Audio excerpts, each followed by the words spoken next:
من الشيطان الرجيم. بسم الله الرحمن الرحيم. الحمد لله رب العالمين، والصلاة والسلام على أشرف الأنبياء والمرسلين وعلى آله وصحبه أجمعين. رب اشرح لي صدري ويسر لي أمري واحلل عقدة من لساني يفقه قولي. رب يسر ولا تعسر، رب تمم بالخير. سبحانك لا علم لنا إلا ما علمتنا إنك أنت العليم الحكيم. ولا حول ولا قوة إلا بالله العلي العظيم. السلام عليكم ورحمة الله وبركاته.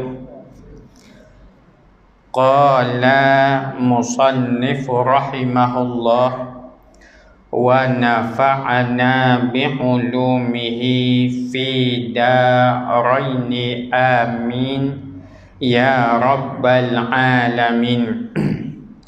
Redha dengan qada Allah Ta'ala, kelakuan yang dipuji. Redha dengan segala perkara yang ditetapkan oleh Allah Ta'ala adalah perkara yang disuruh oleh syarak, dan ia juga merupakan sifat mahmudah, sifat yang terpuji.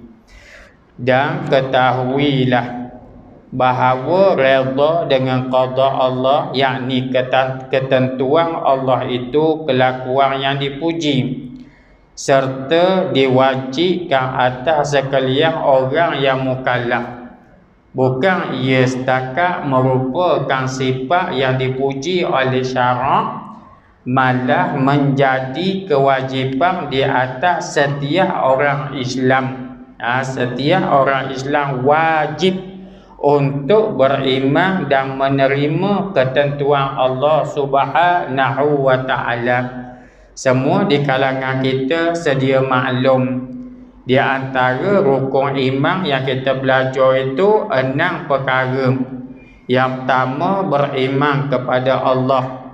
Yang kedua, beriman kepada malaikat. Yang ketiga, beriman kepada kitab. Yang keempat, beriman kepada Rasul. Yang kelima, beriman kepada hari kiamat. Dan yang keenam, beriman dengan qada dan qadar. Itu kewajipan di atas setiap orang yang beriman. Itu wajib ke atas kita beriman. Sekiranya kita tidak beriman, tidak redha dengan apa yang telah ditetapkan oleh Allah Ta'ala, dia boleh mendatangkan kerosakan kepada iman kita, mendatangkan kerosakan kepada akidah kita. Dan kalaulah ia merosakkan iman dan akidah kita, ingat ya, dia boleh menyebabkan kita akan rosak ataupun akan menghadapi kecelakaan selama-lamanya di hari akhirat kelak. Kerana rukun iman 6 perkara itu sipil dia bukan macam matematik. Maksudnya kalau 6 kita tak percaya dia tak jadi 5, dia jadi kosong lalu. Hanya jadi rosak habis lalu, dia jadi rosak habis lalu. Sebab itu beriman dengan qada dan qadar merupakan kewajipan di atas sekalian orang yang mukallaf. Firman Allah Ta'ala, radhiyallahu anhum wa radu an. Allah redha akan mereka dan mereka pun redha, serta bersyukur atas nikmat pemberian Allah Ta'ala. Itu di antara pujian Allah Ta'ala kepada para sahabat. Dan kita ni apabila nak sebut saja nama sahabat, Di antara perkara yang disunatkan ke atas kita mendoakan kepada mereka. Radhiyallahu anhum, Allah Ta'ala meredai mereka, yakni bilangan yang ramai. Ataupun radhiyallahu anhu, Allah Ta'ala redha kepada mereka seorang lelaki. Ataupun radhiyallahu anha, Allah Ta'ala meredai mereka, yakni seorang perempuan.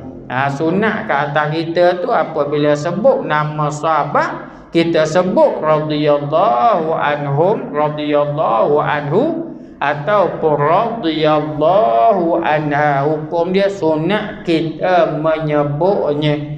Dan ini di antara perkara yang biasa kita ulang semua.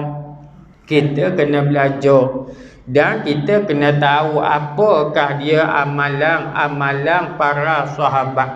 Kerana sahabat Nabi ni kehidupan mereka macam kita juga. Sahabat Nabi ni dia bukan follow dengan Nabi semua ni. Setiap kali Nabi pergi sini dia pergi, setiap kali Nabi pergi situ dia pergi. Tidak.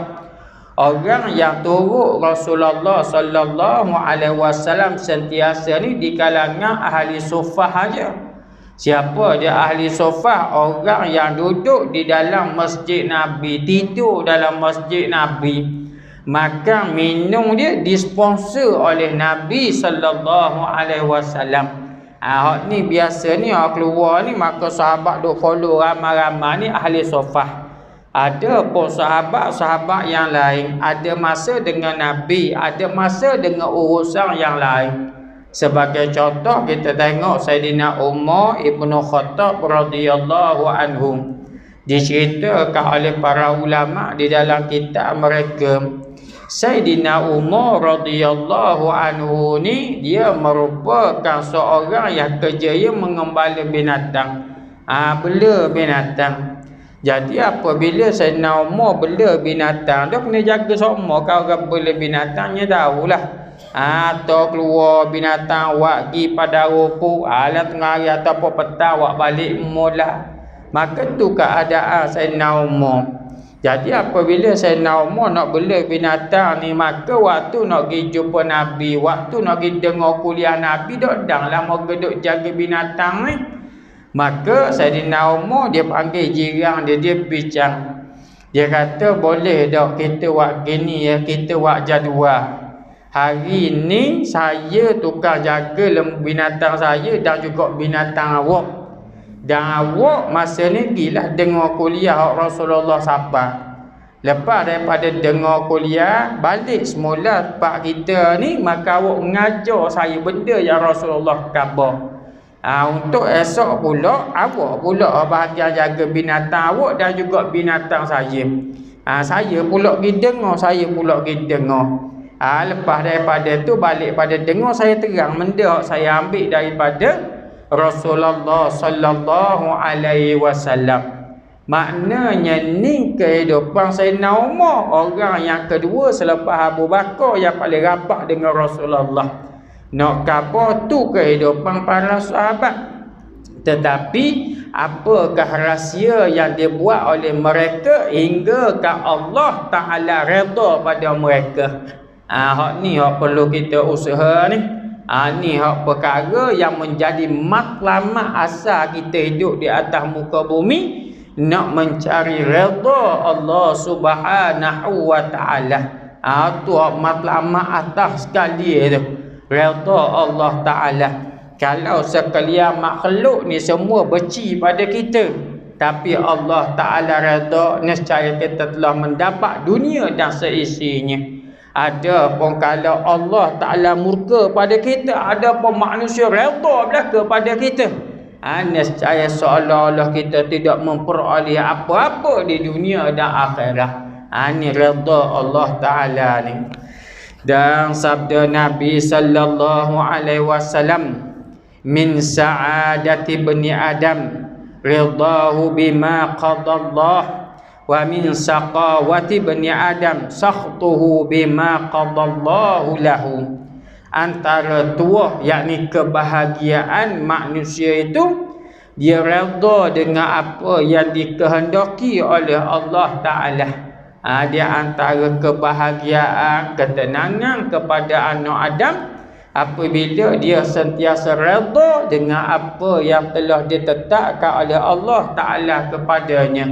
Kalau diberi kekayaan, dia redha. Kalau diberi kemiskinan, dia redha. Kalau diberi kesihatan, dia redha. Kalau diberi kesakitan, dia redha.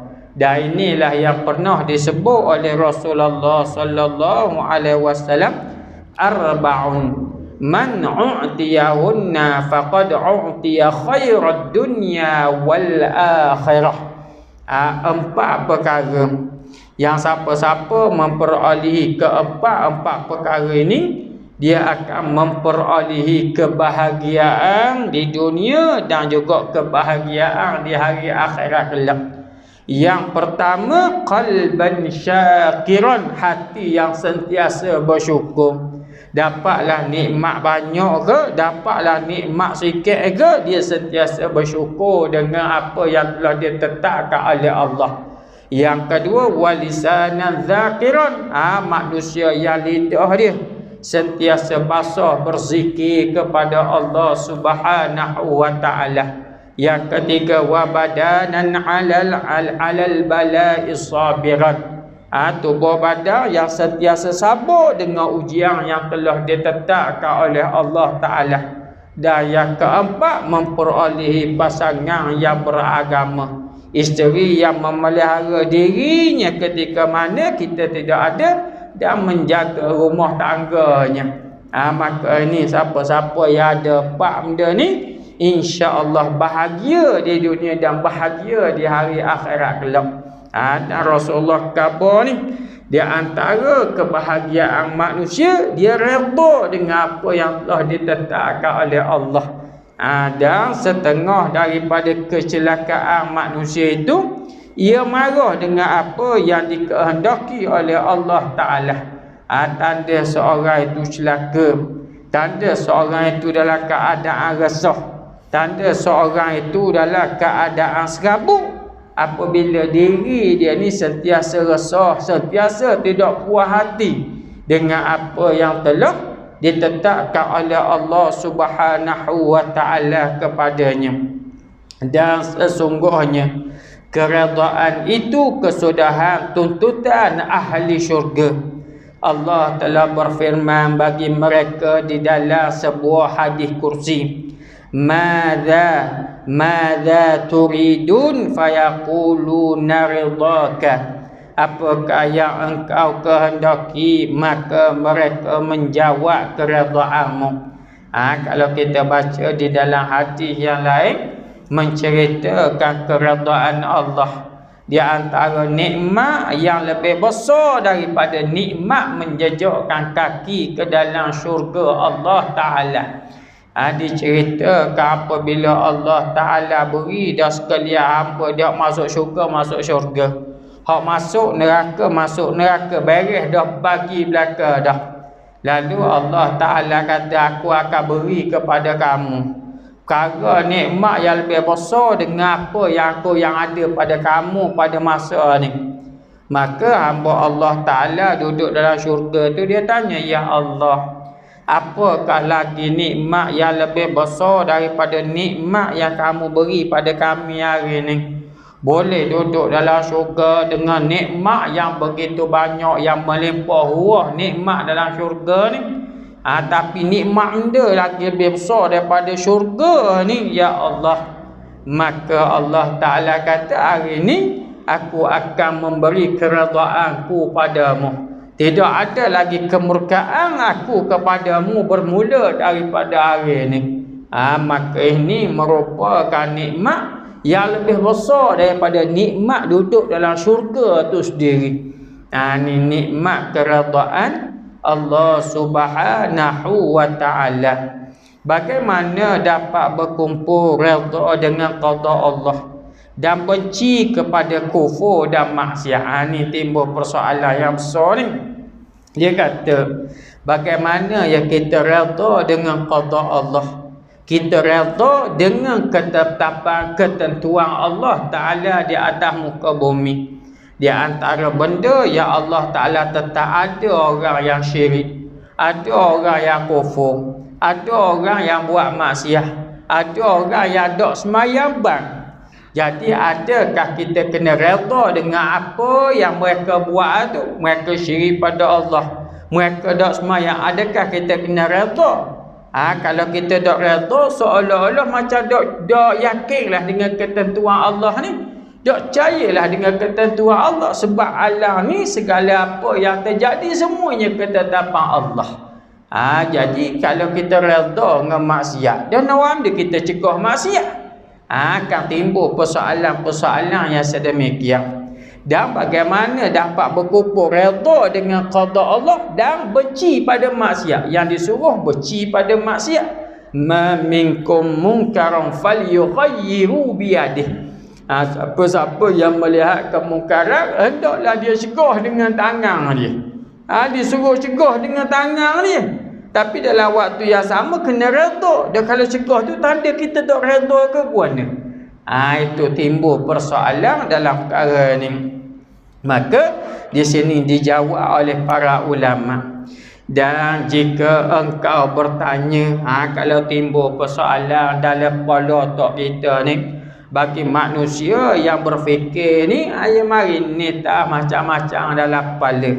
Cuma untuk ingatan kita, dalam perkara yang bersangkut paut dengan masalah bab keimanan, di antara wajib ke atas kita belajar sekiranya timbul keraguan-keraguan di dalam perkara bab keimanan.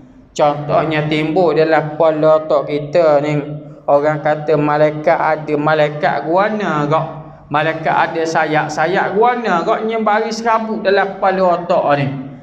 Maka wajib ke atas kita belajar untuk nak menghilangkan keraguan tersebut. Fas'alu ahla dzikri in kuntum la ta'lamun. Pergilah tanya kepada orang yang ahli dia sekiranya mu tidak tahu. Maka di sini nak apa pada diri kita, kalau ada keraguan-keraguan dalam masalah akidah, wajib kena dibelajar untuk hilangkan keraguan tersebut. Kerana iman kita dalam keadaan bermasalah kalau bab keimanan kita ada keraguan. Kerana kalau kita ngaji dalam ilmu akidah, di antara perkara yang bersangkut dengan akidah ni dipanggil aqaidu bil jazim. Akidah yang putus. Yang putus ni yakin 100%. Tak boleh ada berasa ia kedok, ia kena taraduk tu tak ada. Maknanya 100%. Kalau ada berasa keluk-keluk sikit dalam hati tu, wajib kena dia belajar. Wajib hilangkan perasaan yang sedemikian. Jadi di antaranya ni timbul ni. Jika engkau bertanya, bagaimana aku hendak mengumpulkan antara redha dengan qada Allah dan benci kepada kufur dan maksiat, sedangkan kedua-dua itu dengan qada Allah juga. Ni dia kata macam mana ya aku nak kumpul redha dengan qada Allah. Makna redha dengan qada Allah, segala benda yang terjadi di alam ni datang daripada Allah. Tu jelas. Maka ada orang hak alam ni, hak orang buat maksiat, hak orang syirik pada Allah, hak orang tak sembah Allah Ta'ala, hak orang tinggal semayang bang, maka itu tentulah ketentuan Allah Ta'ala juga. Jadi apabila dia ketentuan Allah, adakah aku kena redha benda tu? Dan dia kata dan benci kepada kufur dan maksiat, sedangkan dalam agama pula suruh benci kepada maksiat, suruh benci kepada kekufuran, sedangkan kedua-dua itu qada Allah Ta'ala juga. Jadi dah kalau kita benci dengan maksiat, mana benci dengan qada Allah juga kan? Kalau kita benci orang syirik pada Allah, maka kita benci dengan qada Allah Ta'ala juga kan? Maka tu timbul persoalan. Maka apa jawab para ulama? Nescaya aku menjawab. Maka di sini ulama nak jawab. Ulama nak jawab, bukan kita ni, bukan orang biasa, bukan orang awam. Ni ulama, orang alim, orang yang diiktiraf keilmuan dia, orang yang muktabar. Sesungguhnya bagi kufur dan maksiat itu ada dua sudut. Di sini nak khabar kufur dengan maksiat itu ada dua sudut. Sudut yang pertama, bahawa kufur dan maksiat itu dengan qada Allah dan kehendaknya, hak tu sudut. Sudut yang pertama, sudut dari sudut kekuasaan Allah pada pihak Allah. Pihak Allah Ta'ala nak buat A jadi gini, B jadi gini, C jadi gini. Ni hak memang kehendak Allah. Hak ni wajib kita kena imani. Allah Ta'ala innama amruhu idza arada syai'an an yaqula lahu kun fayakun. Apabila Allah Ta'ala nak kehendaki satu benda, cukup dengan Allah Ta'ala kata kun fayakun, jadi maka jadilah. Maknanya Allah Ta'ala nak buat apa-apa di atas muka bumi itu hak Allah. La yus'alu amma yuf'alu wa hum yus'alun. Allah Ta'ala dak tanya kita, bapa Allah Ta'ala buat gini.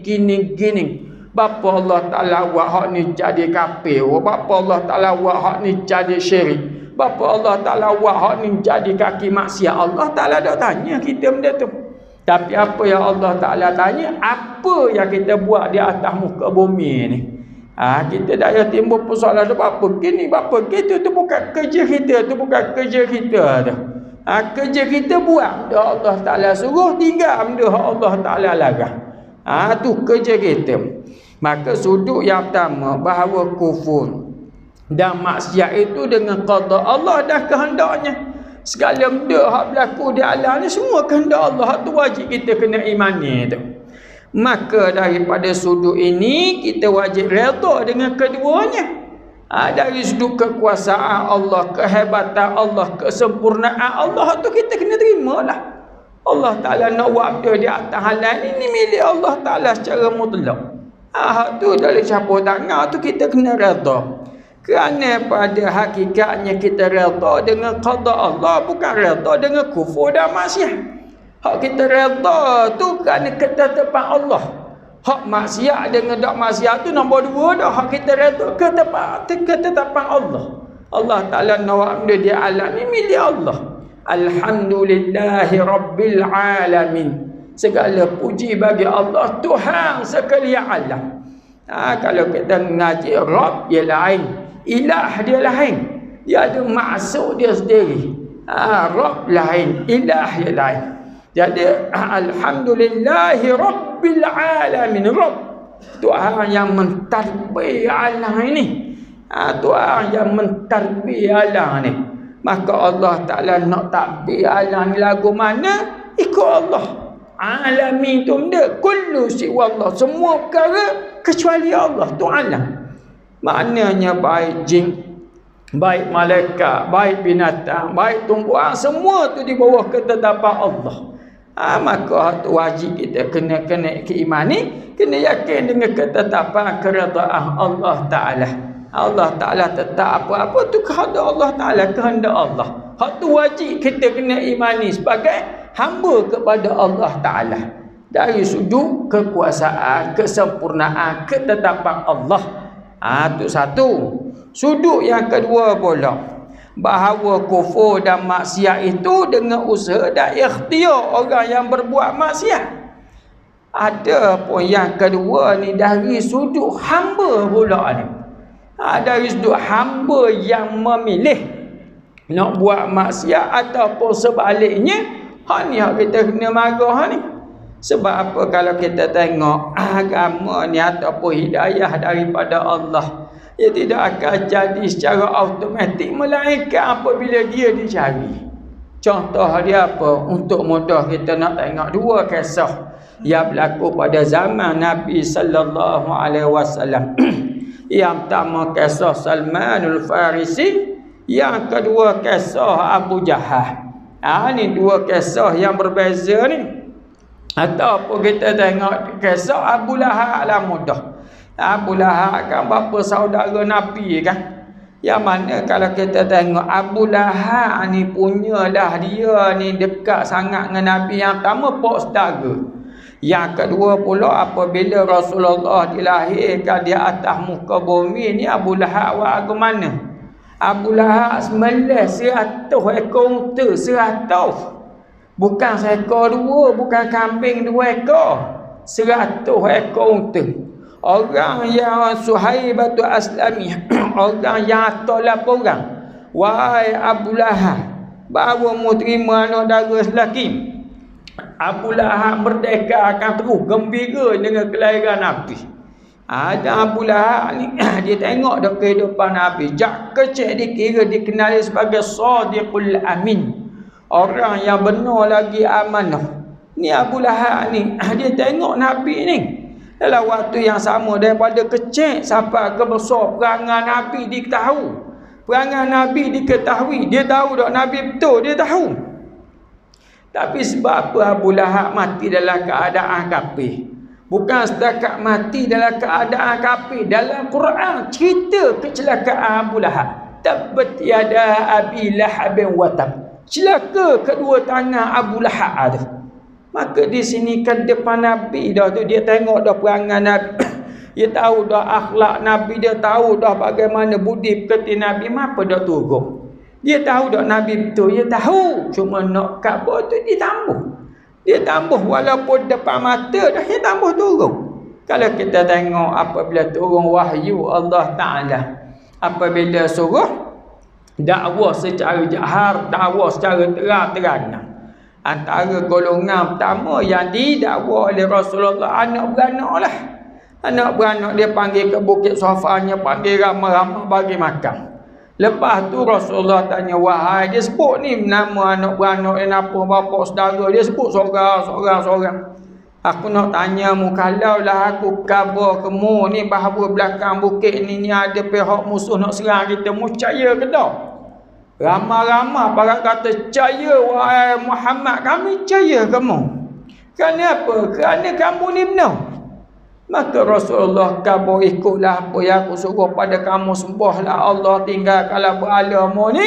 Kerana kalau mu tak turut kecelakaan menantimu lebih dahsyat daripada pihak musuh nak serang. Dengar kata begitu, lalu dihina, lalu ni Abu Lahab kata lalu ke Rasulullah sallallahu alaihi wasallam, anak khabar ni bagaimana kekufuran, kemaksiatan, kesyirikan mereka ni mereka tahu, tapi mereka ikhtiar, mereka tak mau beriman kepada apa yang dibawa oleh Rasulullah sallallahu alaihi wasallam. Walaupun depan mata kawan tu buat betul, depan mata kawan tu dikenali sebagai Shadiqul Amin, orang yang benar lagi amanah. Tapi berbeza pula dengan Salmanul Farisi. Salmanul Farisi, kalau kita ingat kisah yang kita cerita pada kuliah subuh, berkaitan dengan kisah-kisah para sahabat. Salmanul Farisi ni yang pertama, dia ni di antara dikenali sebagai Tok Siok lah dalam agama Majusi. Tok Siok ni maknanya ayah Salman ni diberi amanah sebagai orang yang jaga api. Kan Majusi kannya sembah api, jadi dia kerja dia jaga api. Maknanya ambil kayu api, jangan bagi api mampu hak di Majusi sebagai api yang paling besar kali yang diagung-agungkan. Dan Salmanul Farisi di antara orang yang diamanahkan oleh ayahnya mai tolong sekali buat kerja tu. Jadi buat kerja duk perangat semua api jangan mampu, sampai satu masa balik daripada atau berbesar api itu, jumpa tengok orang Nasrani buat ibadah. Jadi jumpa orang Nasrani buat ibadat, dia tengok, nampak ibadat orang Nasrani ni molek daripada agama aku Majusi. Lala dia khabar kaya, dia kata, ayah tengok pada agama hak depan tu nampak molek daripada agama kita. Ayah dia bimbang, maka ayahnya tambak Salman ni, bimbang takutnya masuk agama Nasrani. Tiba-tiba dapat berjaya, dapat melepaskan diri apabila diikat. Lepas tu jadi agama, lepas tu pergi masuk agama Nasrani. Apabila dia masuk agama Nasrani, dia ingat pada diri dia ni baik dah, padahal jahat. Dia suruh orang derma, dia suruh orang buat kebaikan, lalah duit tu dia tak derma ke orangnya, bahang ke dia. Apabila pada diri dia duduk tu mati, kata Salmanul Farisi, mu jangan sedih, dia ni nipu ni. Maka orang ramai marah ke Salman, wahai Salman, dia ni jagamu, dia ni hak didikmu, tiba-tiba mu kata buruk ke dia, dia ni Tok Imam besar ni. Katanya Salman, aku tahu dah sebab aku duduk dengan dia.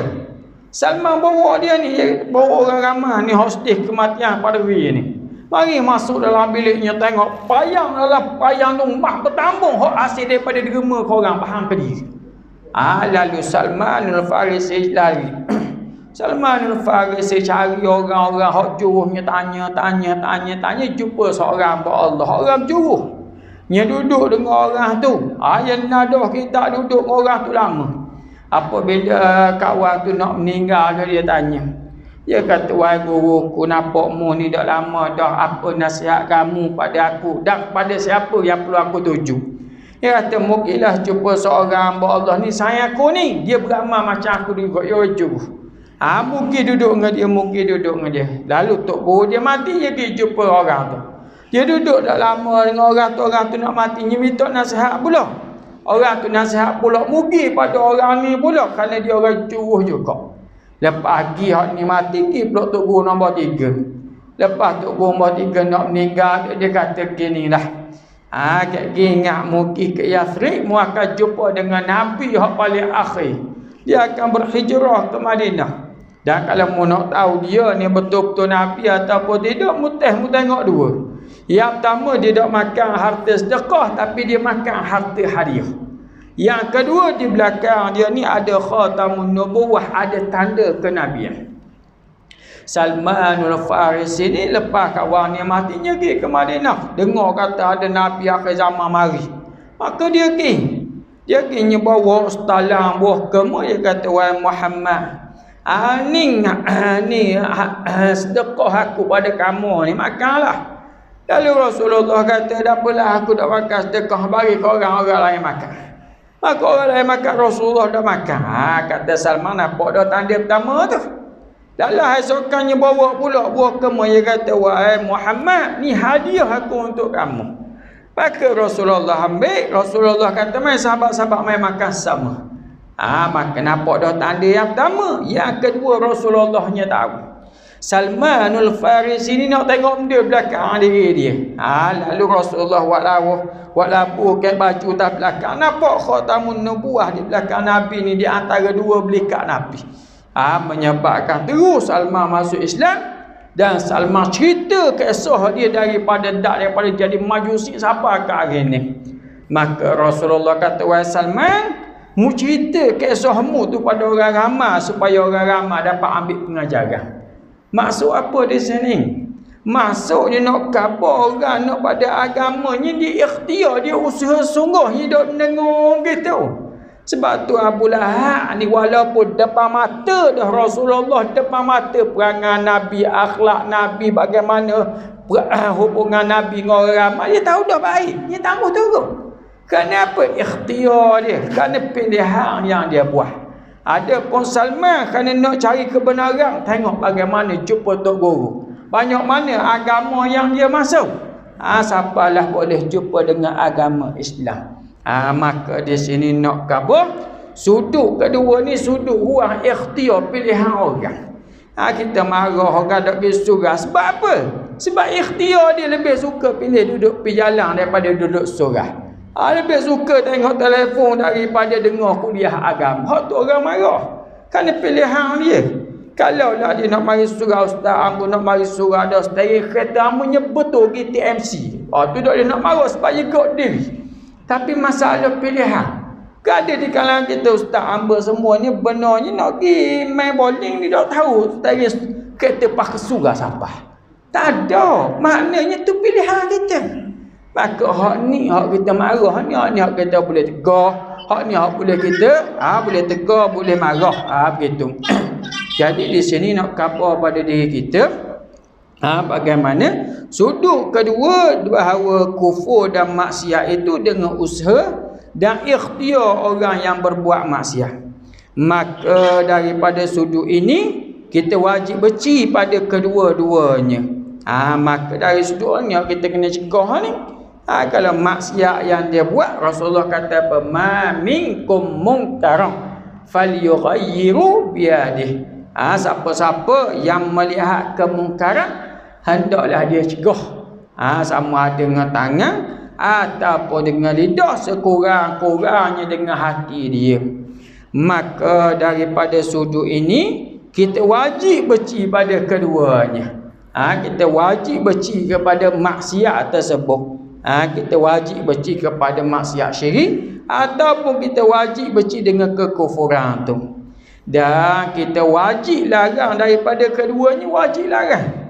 Rasulullah sebut ma minkum munkar. Siapa-siapa yang melihat kemungkaran, hendaklah dia cegah dengan tangan. Dan di sini nak kabur, kita kena cegah dengan kekuasaan yang ada pada diri kita. Hak keke hari ni berkaitan dengan arak yang berlaku di Kedah. Apabila orang ada kuasa ni kata okey kita dah sambung dah. Permi untuk kebenaran jual arak di Kedah. Sebab apa boleh buat gitu? Sebab apa? Nak kabur apabila ada kuasa ni jadi gagah lah tu. Hanya tak ada kuasa kita boleh tepik je. Boleh tulis dalam Facebook, boleh tulis dalam surat khabar.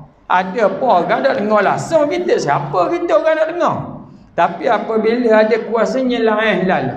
Walaupun orang kafir bisa bangun apa buat begini, apa buat gitu. Orang kafir lah, hak setengahnya hak Islam pun bisa bangun juga. Tak tahu apa. Islam nak tahan juga arak yang diharamkan tu. Tu yang berlaku hari ni. Jadi ni siapa-siapa yang melihat kemungkaran, hendaklah dia cegah dengan tangan dia, dengan kuasa yang ada pada diri dia. Dan kalau tak mampu dengan lidah.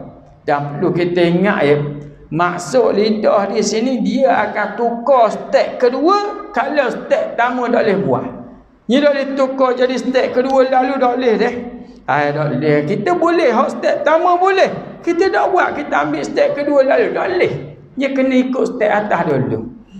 Contoh kuasa dengan bahasa muda, kalau kita seorang ayah dengan anak kita. Tu kuasa kita, tu kuasa kita. Tu kita boleh cegah dengan tangan kita. Kalau tak boleh dengan tangan, dengan lidah. Kalau tak boleh dengan lidah juga, dengan hati. Dan itu selemah-lemah iman. Disebut dalam hadis Nabi SAW. Sekiranya satu-satu kemaksiatan, kemungkaran yang berlaku, dalam keadaan kita langsung dok cegah dengan hati kita, nescaya sudah tidak ada iman walaupun besar zarah di dalam hati seseorang. Na'udzubillahi min dzalik. Ni bahaya, ni bahaya. Terutamanya apabila maksiat bermaharaja lela dalam masyarakat. Sampai satu perekat kita kata, biasa dah pakaian orang muda lah ni, sebagai contoh. Orang puan pakai baju ketat, membetul apa betul tubuh badan, biasa dah. Anak muda lah ni nak mana? Maka tak ada perasaan nak marah, tak ada perasaan nak cegah. Maka itu perbuatan yang boleh merosakkan hak dalam kita, iman kita tu. Sebab dalam hadis sebut siapa-siapa yang tak ada perasaan marah pun dalam hati dia, dalam maksiat yang berlaku, tidak ada iman walaupun sebesar zarah di dalam hati dia. Tu dia bahaya tu, bahaya tu. Maka di sini dia sebut kita wajib larang daripada keduanya. Kemaksiatan yang berlaku wajib kita larang. Dan larang itu disuruh oleh syarak. Bukan tanda kita cegah ataupun kita dok redha dengan ketentuan Allah. Sebab inilah hak ni dia antara tepat yang berlaku khilaf yang besar dalam ilmu akidah. Dalam ilmu akidah di antara fahaman ni sebenarnya dia ada lagi tapi namanya lain-lain. Dia panggil fahaman Jabariyah, fahaman Qadariyah dan Ahli Sunnah wal Jamaah. Dalam perkara af'alul ibad, perbuatan hamba. Kalau Jabariyah ni dia kata kita ni macam ke kapal di atas udara. Setiap benda yang berlaku kita buat ni semuanya mari daripada Allah, kita tak ada kuasa. Ni Jabariyah ni maknanya orang buat maksiat tu mari daripada Allah, tanpa kita tak ada kuasa langsung. Macam robot lah robot. Robot ni yang tak ada, robot ni memang disetting untuk pasang tayar kereta. Ni takkan buat pasang tayar lori, takkan. Sebab orang setting gitu dah. Ni Jabariyah ni mari daripada Allah Ta'ala 100%. Ada pun Qadariyah pula mari daripada hamba 100% tanpa ada campur tangan kuasa Allah. Ni hak Qadariyah ni. Ada pun kita Ahli Sunnah wal Jamaah, dia ada kehendak mari daripada Allah, segala tetapan mari daripada Allah. Tapi ada ruang ikhtiar pilihan yang diberi oleh Allah Ta'ala kepada hamba dia. Ruang ikhtiar yang mari daripada hamba Allah Ta'ala. Pernah berlaku hamba Allah Ta'ala ni buat maksiat. Ni waktu belajar dulu ni cerita orang pada kita. Ni waktu apabila dia waktu pula ni ustaz atau orang ngaji agama dah, orang ngaji agama. Jadi apabila dia waktu tiba-tiba pihak isbah yang ni pihak kita kata ni badan disiplin lah. Awak raung-raung tiba-tiba jumpa kena pegang bahan mereka. Bahan mereka kena pegang ni. Hak mereka ni pun mana pihak jabatan ni pun mana set-set belajar juga. Lalu dia pegang orang ni kata, mu ni dah pandang ngaji agama, buat maksiat ni. Dia jawab apa? Dia kata, aku nak buat maksiat sangat ke? Ni ketetapan Allah Ta'ala pada aku. Mu ingat aku nak buat sangat, aku tahu benda ni salah. Dah Allah Ta'ala tetap gini nak aku ni. Mu nak lawan ke kata Allah? Nampak dah tu. Ni kadang-kadang ngaji agama ni nak belik, nak menghalalkan dia yang dia buat ni kona lah. Dah kalau kita tak ada agama, dah apa buat kalau tak ada agama jadi gitulah. Jadi apabila gitu hak pegang ni pun ngaji agama juga. Kawan ni dok cakap banyak, nyelepah lalu. Nyelepah lalu. Apabila lepas kawan ni marah, kawan ni main kasar ni. Dah boleh nak jawab main kasar lalu. Kata bukan aku main kasar. Mu ingat aku nak lepas denganmu. Aku dah berselasa nak lepas mu, tapi takdir Allah. Mana takkannya. Jadi bukan aku nak lepas dengan. Hanya buat salah ke Allah Ta'ala belaka tu. Maka nampak dak hak ni pandai juga pegang ni lepas lah. Dia kata takdir Allah. Aku tak mau lepas mu tahu dah sakit. Tapi dah Allah tak gitu dah tak aku terlepas mu dah. Jadi nak kabar ni hak ni qadariyah ni. Qadariyah ni. Ni keluar kenyataan. Apa minyak naik? Allah Ta'ala tetap belaka. Betul. Satu sudut betul. Segala benda yang berlaku di alam ni mari daripada Allah. Tapi benda tu jadi ada dak ruang ikhtiar manusia. Ada ruang ikhtiar manusia buat pilihan. Ada ruang dia. Sebab tu kadang-kadang ada benda yang kita buat jadi sebagaimana hak kita nak apabila kehendak kita berbetulan dengan ketetapan yang datang daripada Allah. Dan banyak benda yang kita buat tak jadi sebagaimana kita harap apabila perkara itu tidak berbetulan dengan apa yang Allah Ta'ala tetapkan. Dan yang jelas segala ketetapan Allah pasti terjadi. Kena ingat boleh tu pasti terjadi. Tanda apabila berlaku pertembungan di antara kehendak kita dengan kehendak Allah, tiba-tiba menang kehendak kita. Kehendak Allah Ta'ala tak jadi, tidak akan sama sekali. Kalau jadi gitu, seolah-olah zahir Allah Ta'ala lemah. Kenapa kehendak Allah dengan kehendak manusia menang kehendak manusia? Mana boleh jadi begitu? Allah Ta'ala zat yang maha mulia dan yang maha sempurna. Tu kita mengaji sifat 20 tu. Iradat, kudrah, mai kau tu lah. Segala kehendak Allah Ta'ala tu yang akan jadi.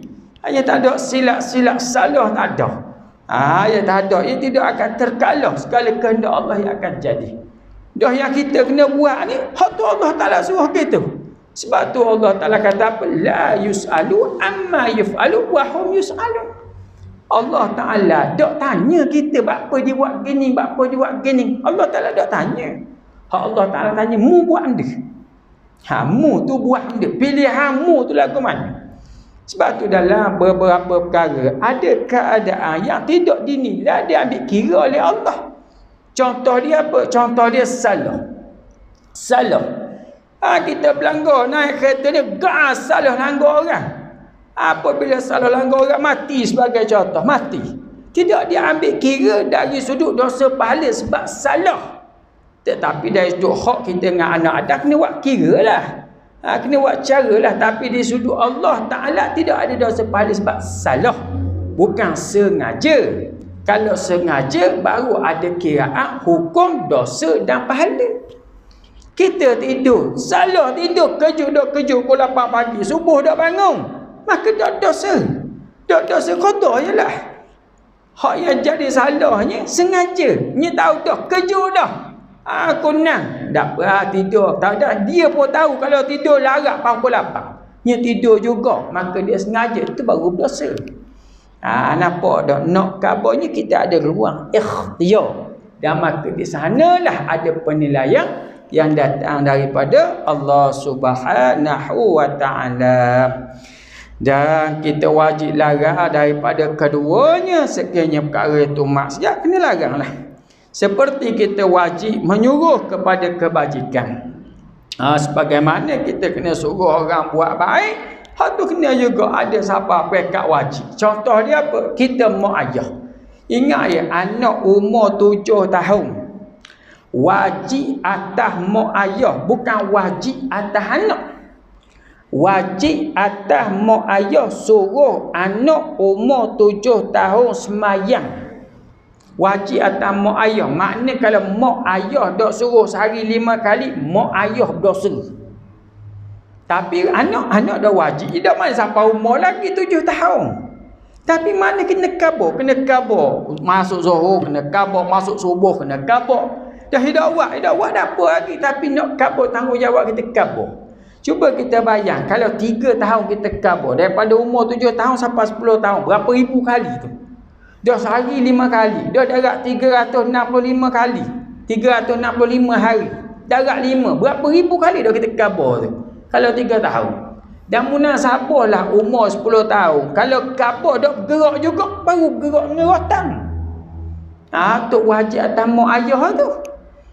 Jadi sebab tu dia kata apa? Wajib, ada keadaan wajib kita suruh orang buat kebajikan. Wajib kena kabur, tak kena kabur. Tanggungjawab kita orang rumah kita buat salah, wajib kena tegak, wajib. Kalau tak tegak, ingat kalau dah tak tegak, dia bukan habis setakat kesan dunia. No, hari akhirat kita akan terhalang nak menjejakkan kaki ke dalam syurga Allah. Kerana bahawasanya kedua-dua redha dan benci itu tiada berlawanan. Hak kita redha tadi, hak tu sabit dengan kuasa Allah. Allah Ta'ala nak tetap apa-apa di alam itu kuasa Allah. Hak tu kita kena redha, kena terima. Ada pun dari satu sudut yang lain, dari sudut dia buat maksiat pilihan dia, maka hak tu kita kena cegah. Hak tu kita kena tegur, hak tu kita kena nasihat. Apabila kedua-dua berada pada sudut yang berlainan, tidak bertentangan. Cuma kefahaman kita tu kena pandai.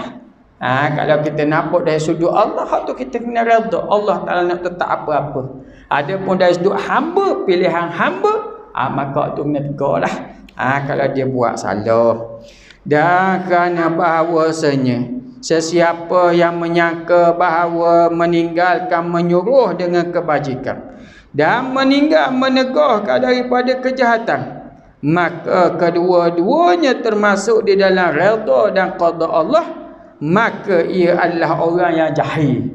Maka dia kata apa? Dan sesiapa yang menyangka, dia fikir dah kalau begitu dah payah suruhlah orang buat baik, dah payah suruhlah orang tinggal kemaksiatan sebab ketetapan Allah kan. Maka katanya para ulama, ni orang jahil, orang tak mengaji. Orang jahil, orang tak mengaji, tak boleh tegur dia buat maksiat. Sebab maksiat dia buat tu kan Allah Ta'ala tetap agak kan. Ni buat salah gitu. Ingat ya, kalau kita untuk nak menghalalkan maksiat dengan bersalah kepada Allah, dosa dia lebih besar daripada dosa kita buat maksiat tu sendiri. Contohlah kita buat bahasa mudah, kita ngepong awet. Tahu tak ngepong tak? Gendong awet hak bukan mahram kita. Maknanya hak haram lah. Kita ngepong. Ngepong tu dosa dah. Kalau kita kata gini, bukan aku nak ngepong sangat dah, Allah Ta'ala tetapkan aku ngepong. Nak aku mana? Percakapan tu dosa dia lebih besar daripada dosa ngepong tu sendiri, gendong tu sendiri. Maknanya kalau untuk menyalahkan Allah dalam nak menghalalkan maksiat yang kita buat, hak tu besar lagi dosa tu. Kalau kita buat maksiat, orang kata tak boleh buat gini, kita terima je, tahu dah, tapi maknanya kita tahu salah, tapi mungkin terpengaruh dengan hawa nafsu, hak tu lain cerita. Ni buat salah ke Allah Ta'ala pula. Aku dah kan kena buat maksiat, Allah Ta'ala tetap gitu. Hak tu dosa tu. Dosa tu besar lagi tu. Ni disebut dalam kitab Nasaih Diniyah wa Wasaya Imamiyah, kitab Imam Habib Abdullah Al-Haddad.